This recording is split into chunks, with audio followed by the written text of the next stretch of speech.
नमस्कार दोस्तों, स्वागत है आप सभी का टीचर्स अचीवर्स परिवार में। दोस्तों, ये सेशन हमारे उन सभी साथियों के लिए बेहद महत्वपूर्ण है जो आप निजी स्कूल में या सरकारी स्कूल में पढ़ा रहे हैं। और देखेंगे, अभी दिल्ली हाई कोर्ट का एक डिसीजन आया है जिसमें बोला गया है कि कक्षा नर्सरी से लेकर कक्षा 8 तक के जो टीचर हैं, चाहे वो प्राइवेट स्कूल में हो पढ़ा रहे हो या सरकारी स्कूल में पढ़ा रहे हो, उनके लिए सीटेट अनिवार्य कर दिया गया है। सीटेट क्वालिफाई मिनिमम आपके पास होना चाहिए अगर आपको पढ़ाना है तो। ठीक है, जानेंगे दिल्ली हाई कोर्ट का ये निर्णय है किस किस पर लागू होता है और कितने ऐसे शिक्षक होंगे जिन पर ये कह सकते हैं प्रभाव डालेगा ये निर्णय, और जो शिक्षक पढ़ा रहे हैं अभी प्रेजेंट में उन पर क्या असर पड़ेगा इस चीज का। इन सभी तथ्यों के बारे में हम लोग जानने का प्रयास करेंगे। अगर आप पहली बार टीचर्स अचीवर्स परिवार पर आए हो तो चैनल को जरूर सब्सक्राइब कर लेना। इसी तरह की और भी अपडेट्स आपको टाइम टू टाइम हम लोग प्रोवाइड कराते रहते हैं। ठीक है, चलिए भैया, यहाँ पर हम लोग देखेंगे तो दिल्ली मुख्य न्यायालय जो आपके दिल्ली हाई कोर्ट के मुख्य न्यायाधीश हैं देवेंद्र कुमार उपाध्याय और न्यायमूर्ति तुषार राव गैडेला, इनकी एक पीठ थी। इनके द्वारा एक आदेश दिया गया एनसीटीई को कि भैया अगर आपको कह सकते हैं अगर आपके किसी शिक्षक को पढ़ाना है कक्षा नर्सरी से लेकर 8वीं तक को, तो आपके पास उस शिक्षक के पास मिनिमम सीटेट क्वालिफाई होना चाहिए। इससे पहले मैं आपको एक चीज बता देता हूं। वर्ष 2010 में कोर्ट का एक निर्णय आया था, एनसीटी को कहा था कि मान लीजिए किसी राज्य में अगर स्कूलों की संख्या कम है या टीचर्स का नंबर कम है, तो आप एक काम कर सकते हो कि वहां पर जो टीचर्स का जो मिनिमम क्राइटेरिया होता है पढ़ाने का, जो योग्यता होती है, उसको आप थोड़ा कम कर सकते हो। और ऐसा कर सकते हो आप किसके अकॉर्डिंग? जो आपका शिक्षा का अधिकार अधिनियम है धारा 23 का सेक्शन क्लॉज 2 के तहत कर सकते हो। तो ये, लेकिन ये हमेशा के लिए नहीं रहेगा, ये आप केवल 5 साल के लिए कर सकते हो।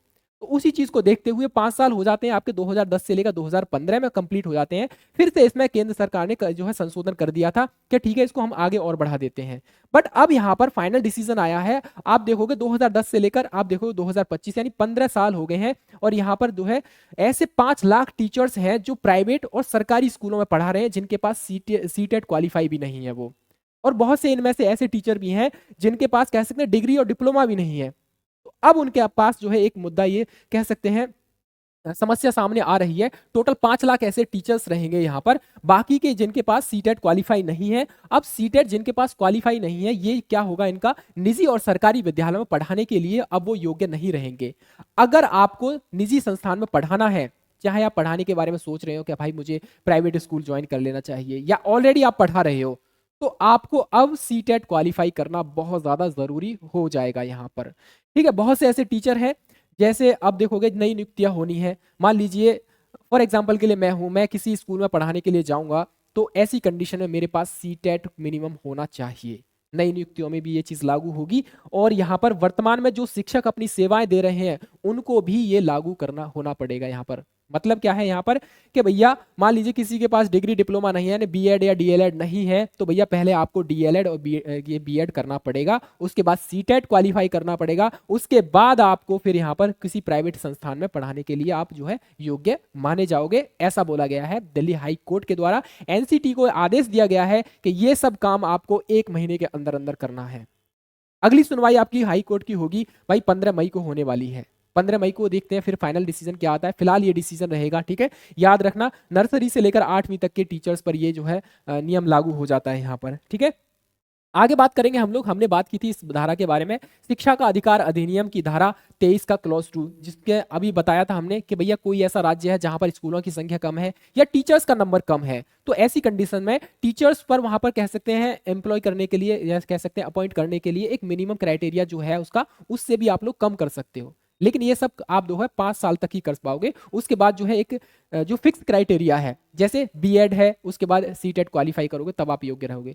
तो वो चीज यहाँ पर अब जो है अब लागू नहीं होगी कि भैया आप ये लागू होगा कैसे कि आपको मिनिमम क्राइटेरिया तो तय करना ही पड़ेगा वहां पर, यानी कि आपका बीटीसी है या डीएलएड है या आपका बीएड है या उसके बाद फिर आपका रहेगा सीटेट, ये आपको करना ही पड़ेगा। जो शिक्षक बिना डिग्री और डिप्लोमा के पढ़ा रहे हैं उनका क्या होगा, उनको भी भैया डिग्री डिप्लोमा पहले लेनी पड़ेगी। ये बार बार मैं रिपीट कर रहा हूँ। ठीक है, डिग्री डिप्लोमा लेने के बाद फिर आपको जो है सीटेट क्वालिफाई करना पड़ेगा यहाँ पर। ठीक है, अगली सुनवाई होगी 15 मई को। जो भी लेटेस्ट अपडेट आएगी हम एक सेशन आपके लिए जरूर लेकर आएंगे। इसी तरह की अपडेट्स आपको मिलती रहेंगी time to time. Teachers achievers only teaching oriented exams के लिए बना है।